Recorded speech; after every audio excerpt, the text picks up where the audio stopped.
एक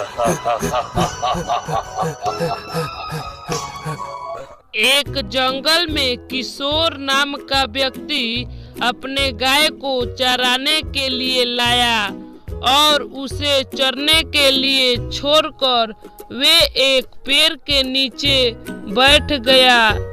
तब उसका गाय झाड़ियों के पास चर रही थी। तब उसी झाड़ी में एक चुड़ैल थी। तब वे चुड़ैल बोली, आहा, इतना अच्छा शिकार, पर मैं इसे खाऊंगी नहीं, बल्कि इसे मैं उपयोग करूंगी। कहकर वे गाय के अंदर प्रवेश की। तब कुछ देर बाद शाम हुआ तो किशोर अपने गाय को घर लेकर गया।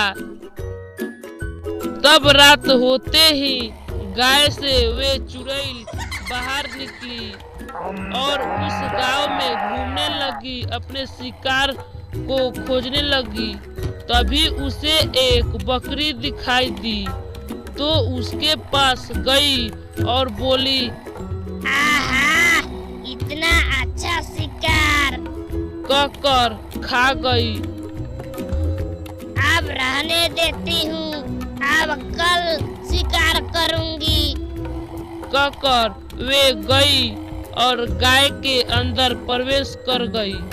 इसी तरह वे रोज रोज उस गांव का सभी जानवरों को खाने लगी और उस गाय के अंदर रहने लगी। तब एक दिन सभी गांव वाले इकट्ठा होकर बात किए। अरे भाई लोग, हमारे पालतू जानवर क्यों गायब हो रहा है?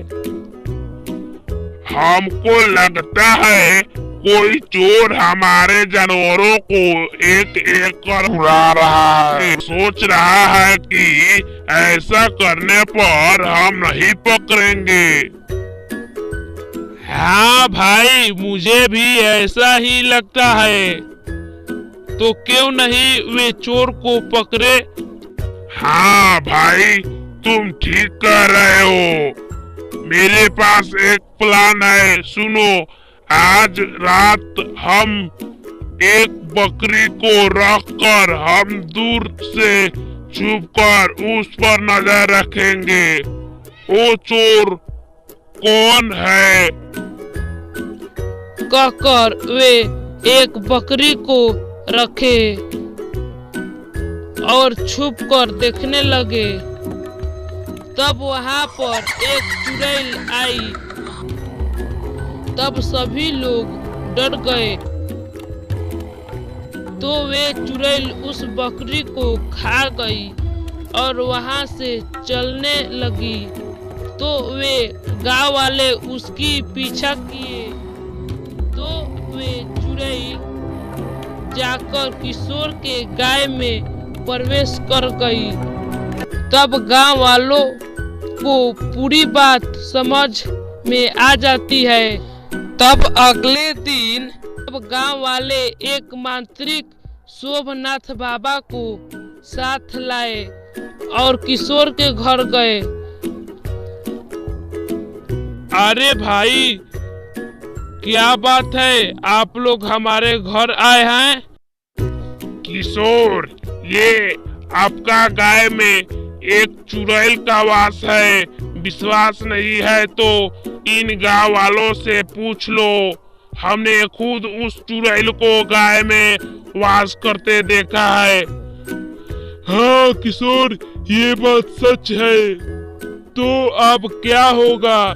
किशोर, तुम चिंता मत करो, मैं सब ठीक कर दूंगा।